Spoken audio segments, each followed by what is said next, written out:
देश विदेश की खबरों को जानने के लिए हमारे चैनल को सब्सक्राइब कीजिए और बेल आइकन को क्लिक कीजिए।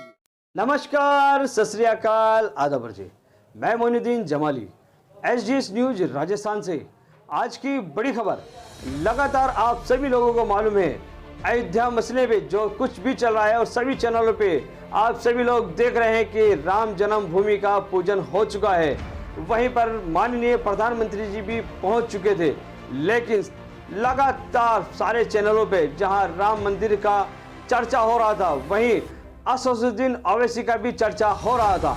अंजना कश्यप ने भी आज तक पे खूब दिखाया, बहुत दिखाया और लगातार दिखाती रही है कि अगर कोई बोलने वाला है तो वो है असदुद्दीन ओवैसी, क्योंकि उन्हें तकलीफ और सिर्फ तकलीफ इस बात की कि मस्जिद को शहीद करके जो मंदिर का निर्माण हुआ है, जहां पर कोर्ट ने भी माना कि वहां कब्रिस्तान था और उसके बावजूद वहां पर सुप्रीम कोर्ट ने ऑर्डर दिए कि मंदिर बन सकता है, जिसका सभी ने सादर से माना भी, सभी ने जाना भी कि ठीक है मंदिर बन रहा है। लेकिन जहां प्रधानमंत्री वहां पहुंचे उसके खिलाफ लगातार असदुद्दीन ओवैसी बोलते रहे, क्योंकि प्रधानमंत्री देश के सभी जाति के लिए होते हैं, एक जाति विशेष के लिए नहीं होते।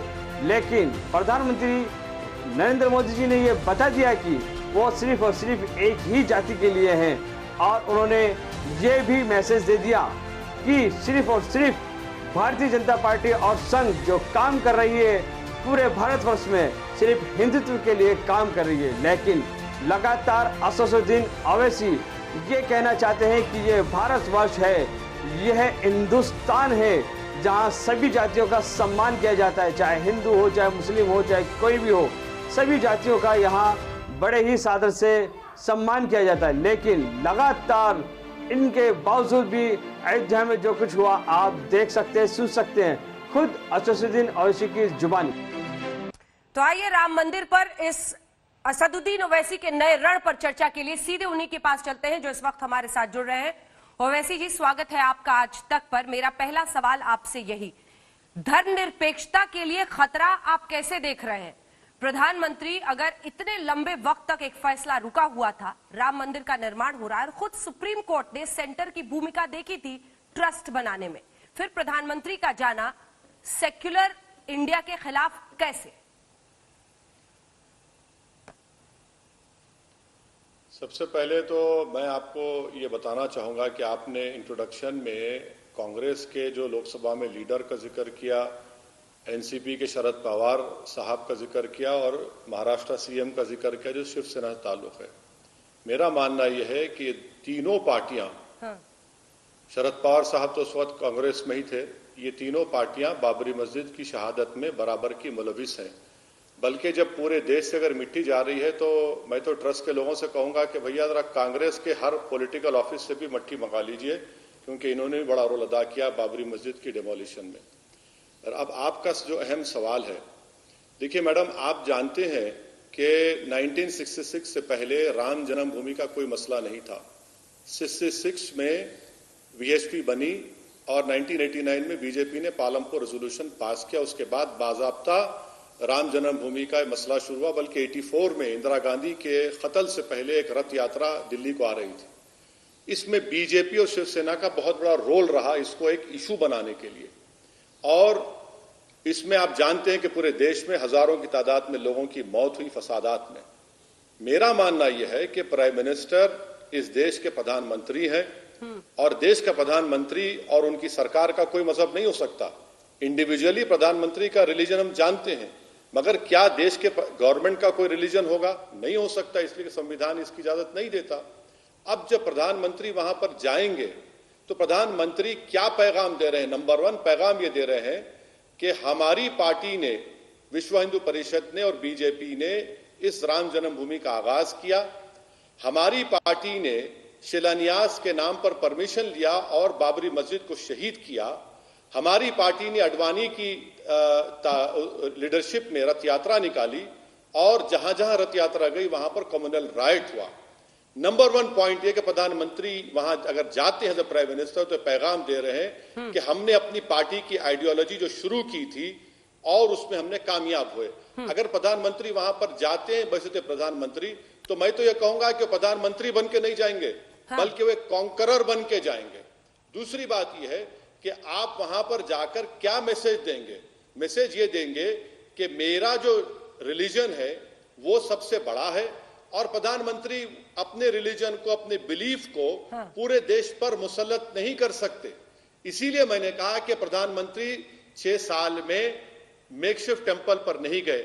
आपके सवाल में एक और पॉइंट था कि सुप्रीम कोर्ट ने एक स्कीम बनाई। यकीनन सुप्रीम कोर्ट का वो जजमेंट है, उसके ताल्लुक से हमारी राय आप जानते, मगर क्या सुप्रीम कोर्ट ने कहा कि प्रधानमंत्री को बुला लो? क्या पता सुप्रीम कोर्ट ने कहा? सुप्रीम कोर्ट ने ये तो नहीं कहा ना। इसीलिए अभी भी वक्त है कि प्रधानमंत्री, देश का सेकुलरिज्म कोई इकोनॉमिक पॉलिसी नहीं है कि 500 के 1000 की नोट मैंने मिटा दिया और इकोनॉमिक पॉलिसी को खत्म कर दिया। ये देश का सेकुलरिज्म देश की रूह से जुड़ा हुआ है। और एक बात समझिए आप कि 400 साल तक वहां पर मस्जिद थी, और मेरा मानना यह है कि वहां पर मस्जिद आज भी है और कल भी रहेगी। तो इसलिए हम उम्मीद करते हैं कि प्रधानमंत्री अगर मस्जिद है जाने के लिए, तो वो प्राइम मिनिस्टर के रूप में ना जाए, कह दें कि मैं अपनी इंडिविजुअल कैपेसिटी में जा रहा हूं। लेकिन जो आप खुद नहीं करते उसकी उम्मीद आप दूसरे लोगों से क्यों करते हैं? मेरे सवाल को गौर से सुनिएगा। आप कहते हैं कि प्रधानमंत्री अगर जाएंगे तो सेक्युलरिज्म की रूह के खिलाफ होगा, तो आप कौन सा सेक्युलरिज्म की रूह को कायम करते हैं? जब आप खुलकर मस्जिद के पक्ष में बोलते हैं तो क्या आप भी वही नहीं करते? क्या आप जब खुलकर मस्जिद के बारे में बोलते हैं और कहते हैं वही मस्जिद थी, है, रहेगी, मैं अपनी आने वाली पीढ़ियों को बताऊंगा कि 400 साल तक यहां पर बाबरी मस्जिद थी, तो क्या आप उस रूह के खिलाफ नहीं बोलते हैं ओवैसी साहब? नहीं, मैं जो कह रहा हूं वो तो हकीकत है ना। वो तो सुप्रीम कोर्ट ने भी कहा कि destruction of Babri Masjid is national shame. Supreme court ने यह भी कहा कि उसमें मूर्तियां रखना उस मस्जिद के सैक्रिलेज को खराब करने के बराबर है। सुप्रीम कोर्ट ने यह भी ये तो नहीं कहा ना कि मंदिर तोड़कर मस्जिद बनाई गई। मैं आपका सवाल का जवाब दे रहा हूं। हाँ। मैं आपका शुक्रगुजार हूं कि आप असदुद्दीन ओवैसी को देश के प्रधानमंत्री के बराबर कर दे रहे हैं। वो एक कॉन्स्टिट्यूशनल अथॉरिटी है, प्राइम मिनिस्टर है इस देश के। प्राइम मिनिस्टर का कोई मजहब नहीं होता, ना उनकी सरकार का होता है। कह दे नरेंद्र मोदी, कह दे कि भाई मेरी सरकार का रिलीजन ये है और मैं इस रिलीजन को मानता हूं, तो आप खत्म कर दीजिए ना संविधान को। असदुद्दीन ओवैसी की पार्टी ने तो 6 दिसंबर को वहां पर किसी की इबादतगाह को शहीद तो नहीं किया।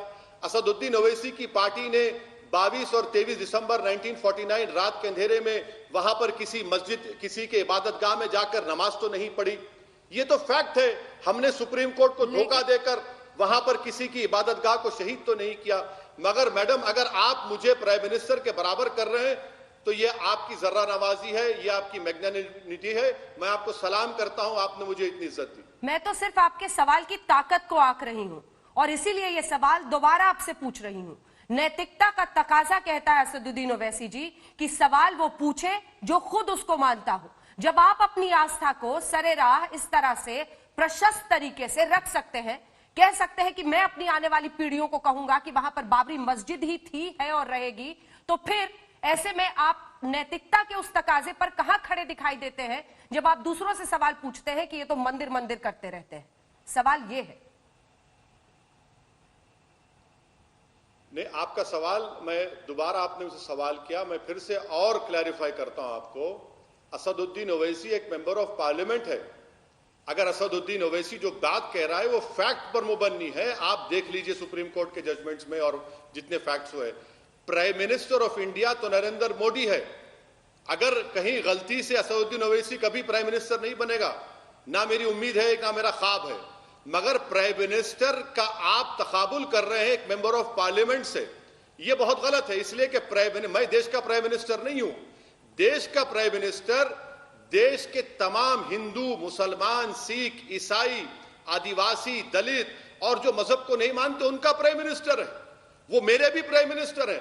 अगर मेरा प्राइम मिनिस्टर ऐसी जगह पर जाएगा जहां पर इन तमाम दिसंबर 22-23 के 49 के वाकयात हुए, 86 में ताले खोले गए, मुसलमानों को बोलने की इजाजत नहीं दी गई, 6 दिसंबर को मस्जिद शहीद की गई और जिन पर मस्जिद डेमोलिशन का क्रिमिनल केस चल रहा है, आप उनको बुला रहे हैं और खुद नरेंद्र मोदी उस बाबरी मस्जिद के उस राम मंदिर के स्ट्रगल में हिस्सा थे। आप बताइए, आज प्राइम मिनिस्टर होकर वो देश को क्या पैगाम दे रहे हैं?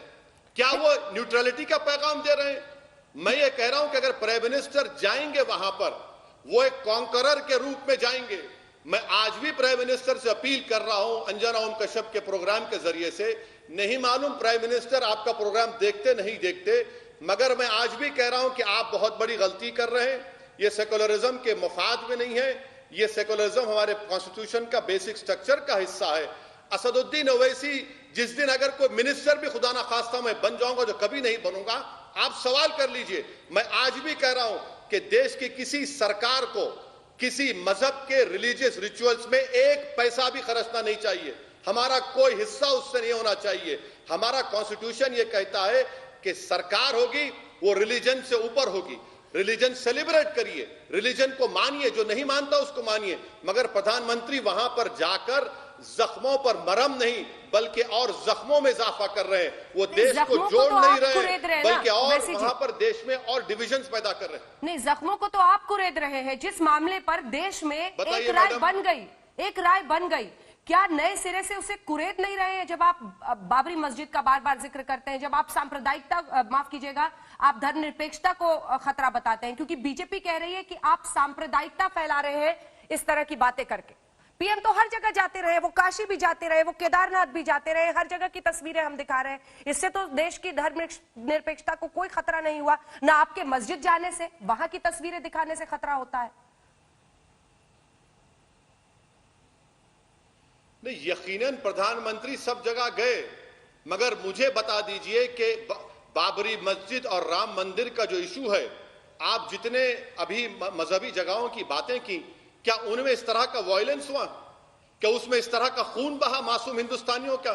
क्या उसमें इस तरह का फसाद हुआ? क्या उसमें इस तरह का सुप्रीम कोर्ट के ऑर्डर्स का धज्जियां उड़ाई गई? क्या उन जगहों पर इस तरह से बीजेपी और संघ परिवार के लोगों ने रात के अंधेरे में इस तरह से मस्जिद में घुसकर मूर्तियां रखी? हरगिज नहीं हुआ। इसकी हिस्ट्री है, इसका एक बैकग्राउंड है, और खुद प्रधानमंत्री उससे वाबस्ता रहे हैं। मैं आपसे एक ही सवाल कर रहा हूं कि प्रधानमंत्री मुख्तलिफ इबादतगाह को जा सकते हैं, क्यों नहीं जाना चाहिए? उनका मजहब है, उनकी इबादतगाह है, जाना चाहिए। मगर ऐसी जगह पर जाकर जहां पर उसका एक हिस्ट्री है, जहां पर उसका बैकग्राउंड है, प्रधानमंत्री क्या पैगाम दे रहे हैं देश को? मेरा मानना है कि कोई भी सरकार हो, सेंट्रल गवर्नमेंट हो, स्टेट गवर्नमेंट हो, हिस्ट्री तो हर जगह की होती है। जहां पर आप खड़े हैं वहां की भी हिस्ट्री है, जहां पर मैं मौजूद हूं उस दिल्ली की भी हिस्ट्री है। सवाल यह है कि धर्मनिरपेक्षता क्या सिर्फ अभी तक जो तुष्टीकरण की राजनीति होती थी उसके जरिए साधी जाएगी, या हम देखते हैं तमाम लोग अपनी अपनी आस्था खुलकर व्यक्त कर रहे हैं, और इससे धर्मनिरपेक्षता को कोई खतरा होता है या नहीं, ये महत्वपूर्ण है। आप क्यों चाहते हैं कि 2020 पर 92 हावी हो?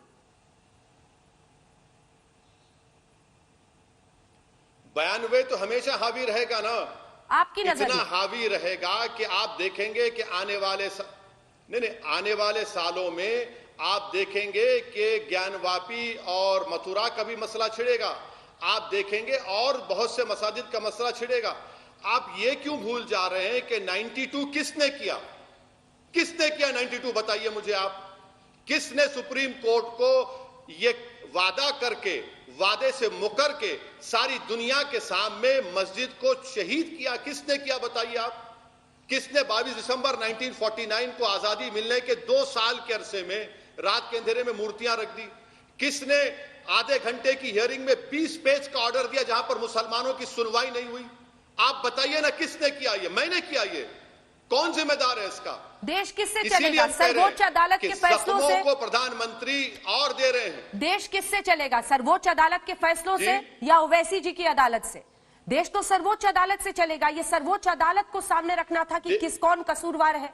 ये सर्वोच्च अदालत ने कहा कि ये जगह मंदिर के लिए दे दी जाए 2.77 एकड़, 5 एकड़ जमीन केंद्र और राज्य सरकार जो है वो कहीं और दे मुसलमानों को। ये देश की सर्वोच्च अदालत ने कहा कि 1992 में जो हुआ वो एक आपराधिक घटना थी। ये सब सर्वोच्च अदालत कर रहा। अब देश तो सर्वोच्च अदालत के फैसलों से ही चलेगा ना ओवैसी जी?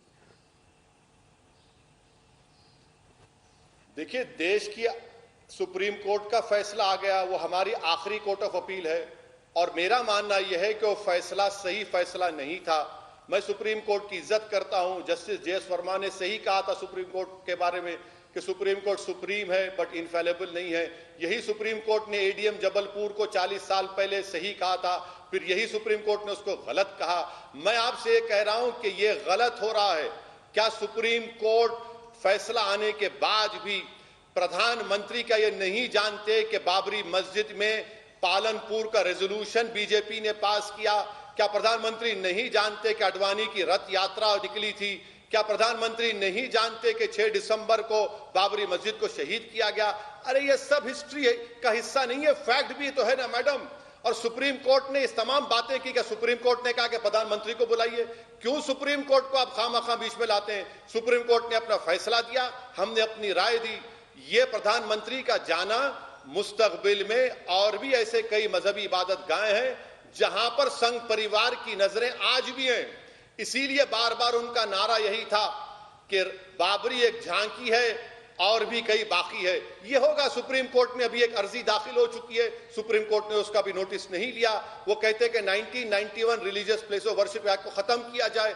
ये क्यों हो रहा है? फिर यही तो हम कह रहे हैं कि इससे देश को जोड़ने की बात नहीं कर रहे प्रधानमंत्री। प्रधानमंत्री एक कॉन्करर के रोड पे जा रहे हैं। प्रधानमंत्री अपना मेजॉरिटेरियन पॉलिटिक्स को देश पर थोप रहे हैं। अपने ही देश में पीएम देश के कॉन्करर कैसे हो सेक्युलरिज्म के लिए ठीक नहीं है। ठीक है, अपने ही देश में पीएम कॉन्करर कैसे हो गए? अगर सर्वोच्च अदालत का फैसला है और वहां पीएम जा रहे हैं, वहां पर जाएंगे। आप बाबर को कॉन्करर ना कहकर नरेंद्र मोदी को कॉन्करर क्यों कह रहे हैं? अगर प्राइम मिनिस्टर वहां पर बहैसियत प्राइम मिनिस्टर बन के जाएंगे तो प्राइम मिनिस्टर भी नहीं बनेंगे बल्कि वो कॉन्करर बन के जाएंगे। इसलिए कि वो बता रहे हैं उन लोगों को जो उनकी हिंदुत्व आइडियोलॉजीज को नहीं मानते कि देखो हमने कॉन्कर कर लिया, हमने कब्जा कर लिया, हमने कामयाबी हासिल कर ली। यही तो पैगाम जाएगा ना। और ये कोई जरूरी नहीं है कि आप जो कह रहे हैं कि मैं उसको मान लूं। सुप्रीम कोर्ट कब्जा थोड़ी कराता है जमीन पर। सुप्रीम कोर्ट का फैसला जमीन पर कब्जा थोड़ी कराता है। सुप्रीम कोर्ट का फैसला अगर आप देखेंगे, पढ़ेंगे तो सुप्रीम कोर्ट के फैसले में यकीनन एपेक्स कोर्ट है, मगर हम सुप्रीम कोर्ट के फैसले से मुतमईन नहीं है, मुत्तफिक नहीं है। मगर प्रधानमंत्री अगर वहां पर जाएंगे तो प्रधानमंत्री तो यकीनन बहैसियत कॉन्करर बन के जाएंगे। वो पैगाम देंगे उन तमाम मुसलमानों को जो इस देश के अव्वल दर्जे के शहरी हैं। वो पैगाम देंगे उस देश के उन तमाम हिंदुओं को जो आज भी इस देश के सेकुलरिज्म को, गांधी के और अम्बेडकर के पैगाम को मानते हैं कि देखो जो चीज हमने 1989 में शुरू की थी आज हमने उसको कामयाबी हासिल कर ली। यही एक तल्ख रियलिटी होगी, यही एक पैगाम पूरे देश को जाएगा। सर यही दिक्कत है क्या आपकी कि नरेंद्र मोदी की वो छवि जो है वो और भी बड़ी होगी, वो बीजेपी को और भी इससे फायदा होगा?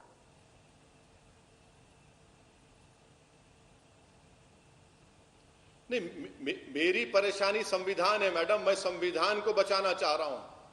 मेरी परेशानी संविधान से, जिस तरीके से देश चल रहा है ना, तो संविधान की धज्जियां उड़ाई जा रही हैं। 92 में जो हुआ वो तमाम ने देखा, रूल ऑफ लॉ कमजोर हो गया, क्या क्या चीजें नहीं हुई हैं। इसीलिए मुझे संविधान की फिक्र है, मुझे संविधान की हिफाजत करना है। जब मैं बहैसियत एमपी संविधान पर अल्लाह के नाम पर ओत लेता हूं तो मुझे जरूरी है कि मैं संविधान की हिफाजत करने के लिए नरेंद्र मोदी के खिलाफ अगर बोल रहा हूं तो बोलना पड़ेगा। अगर कोई नहीं बोलता है तो वो उनका जमीर उनको अगर गवारा करता है तो वो जाने, मगर मेरा जमीर मुझको गवारा नहीं करता कि मैं खामोश बैठा रहूं कि संविधान की धज्जियां उड़ाई जा रही हैं। इसीलिए मैं आवाज बुलंद कर रहा हूं और मुझे यकीन है कि देश का एक बहुत बड़ा हिस्सा मेरी आवाज को तायीद करेगा। वो सामने आकर नहीं कहेगा, मगर दिली दिल में वो जानते हैं कि जो असदुद्दीन ओवैसी कह रहा है वो सच कह रहा है। सर आपने वैसे इंटरव्यू के लिए टाइम दिया था हमें, लेकिन अगर आपकी इजाजत हो तो सांसद हैं सुधांशु त्रिवेदी जी, वो हमारे साथ जुड़ रहे हैं और आपकी बात का जवाब देना चाहते हैं। उनकी एक बात का आप जवाब दे दीजिएगा। फिर मैडम मैं आपसे माजरत चाहता हूं। मुझे जिलहज का रोजे रख रहा हूं, मुझे रोजा खोलना है, इसलिए बेहद माफी चाहता हूं। मैं सुधांशु जी बड़े काबिल, बल्कि बीजेपी में एक ही काबिल पढ़ा लिखा आदमी है, मैंने कई मरतबा उनसे डिबेट किया, मगर मैं आपसे माजरत चाहता हूं ऐसा नहीं है कि मैं जा रहा हूं, बल्कि पहले ही मैंने आपसे कहा था कि मुझे 6:20 को जाने दीजिए, क्योंकि मुझे रोजा है, रोजा खोलना है, इसलिए मैं इजाजत चाहता हूं। फिर कभी इंशाल्लाह जिंदगी बाकी रही तो अंजना ओम कश्यप के प्रोग्राम पे सुधांशु जी से जरूर डिबेट होगी, बहस होगी। ठीक है। एक सवाल मेरा है जो जाने से पहले आपके, और सुधांशु जी की बात बाद में होगी, मैं लूंगी सर आपसे। सर, आप कहते हैं कि मैं देश की संसद में अल्लाह के नाम पर अपना ओथ लेता हूं। आप अपने फेथ को, अपने आस्था को देश की सबसे बड़ी जगह, जो पावर हाउस है, संसद है इस देश की, वहां पर आप ला सकते हैं। वो कम्युनल नहीं होता।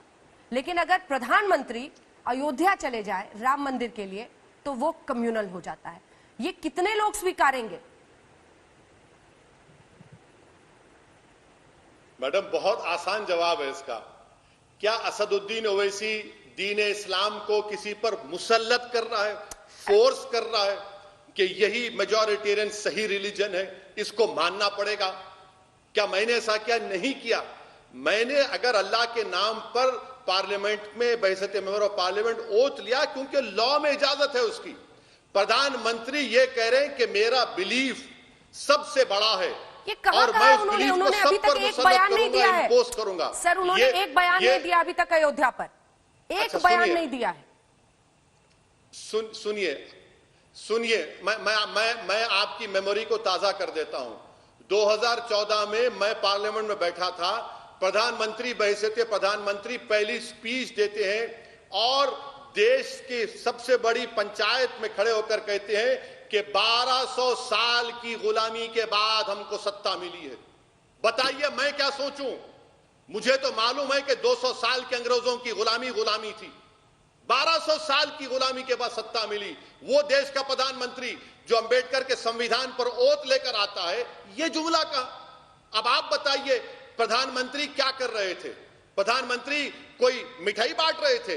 प्रधानमंत्री सरेआम कह रहे थे कि अब यहां से हम अपनी हिंदुत्व की आइडियोलॉजी को सबसे बड़ा समझते हैं और इसको इंपोज करेंगे सब पर। ये एक मिसाल दे रहा हूं आपसे। मैडम, मुझे इजाजत दीजिए। आप एक सवाल नहीं सर, मैं इजाजत दे रही हूँ। एक सवाल आपके सवाल से आ गया है। आप मुगलों को आक्रांता नहीं मानते। आप नहीं मानते कि वो इन्वेडर्स थे। उन्होंने हिंदुस्तान में जो कुछ किया वो लूटपाट से लेकर हर चीज, ऐसा नहीं है। ये इतिहास है कि कई उनमें से ऐसे मुगल राजा थे जिन्होंने यहाँ के लोगों को स्वीकारा, लेकिन ऐसा भी इतिहास है कि उनमें से कई आक्रांता थे। उन्होंने मंदिरों को तोड़ा, उन्होंने लोगों के साथ बुरा व्यवहार किया। उस इतिहास पर आप आंख मूंद लेना चाहते हैं ओवैसी जी? मैडम, मैं आपको जो है ना, जो पहली कॉन्स्टिट्यूशन की किताब बनाई गई थी, इंशाअल्लाह ताला मैं जरूर एक तोहफे के तौर पर आपको दूंगा मैं। और उसमें आप देखिए कि उसमें हर एक का पीरियड लिखा हुआ है। जो संविधान बनाने वाले थे, जो हमारे और आपसे ज्यादा अक्लमंद थे, होशियार थे, वो लिखते हैं। और तकलीफ फिर किसकी होती है? यकीनन हर किंगडम में अच्छे और बुरे लोग थे और रहेंगे। मैं आपसे कह रहा हूं कि अगर आप बुद्धिस्ट की किताब पढ़ेंगे तो बुद्धिस्ट लिखते हैं, बड़े बड़े हिस्टोरियन के, उनके बौद्ध के मंदिरों को तोड़ा गया, उनकी इबादतगाहों कौन तोड़े? जैन की इमारतों को तोड़ा गया। मैडम, मेरी आपसे एक ही गुजारिश है कि जो लोग इस तरह का सवाल आपके जरिए से मुझसे कर रहे हैं, भाई साहब, 1947 में देश को आजादी मिली।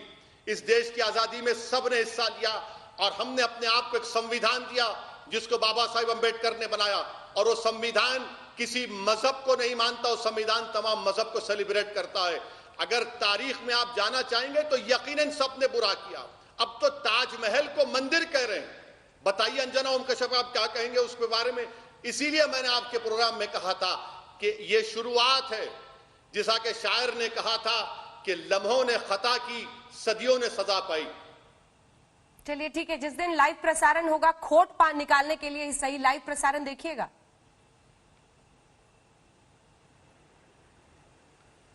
अब मैडम, हम तो एक तकलीफ के साथ देखेंगे कि उस जगह पर हमारी 400 साल तक मस्जिद थी, वहां पर खबरस्तान भी था। खबरस्तान के ऊपर आप ये काम कर रहे हैं, ये रिकॉर्ड में है, सुप्रीम कोर्ट के जजमेंट में देख लीजिए। मगर मैं आपसे वादा कर रहा हूं, देश से वादा कर रहा हूं कि जब तक ओवैसी जिंदा रहेगा, ये बोलता रहेगा कि वंस अ मस्जिद ऑलवेज अ मस्जिद, बाबरी मस्जिद मस्जिद थी और मस्जिद रहेगी। और बीजेपी और संघ परिवार ने 1992 में बाबरी मस्जिद को शहीद किया। अगर मस्जिद शहीद नहीं होती तो क्या 5 अगस्त का फंक्शन होता? ये हम कहते रहेंगे, ये हमारा जमहूरिया है। आपका बहुत बहुत शुक्रिया। आपने अपना पक्ष रखा। आपकी बातों पर 2 टिप्पणी करते हुए आपसे धन्यवाद कहूंगी, क्योंकि कब्रिस्तान पर मस्जिद आप मानने को तैयार हैं और इसी कोर्ट ने यह भी कहा कि जो स्ट्रक्चर नीचे पाया गया है वो इस्लामिक नहीं है। लेकिन ये तमाम फैक्ट्स हैं जिनको अपने अपने तरीके से तमाम पार्टियां, धन्यवाद आपका ओवैसी साहब हमारे साथ जुड़ने के लिए।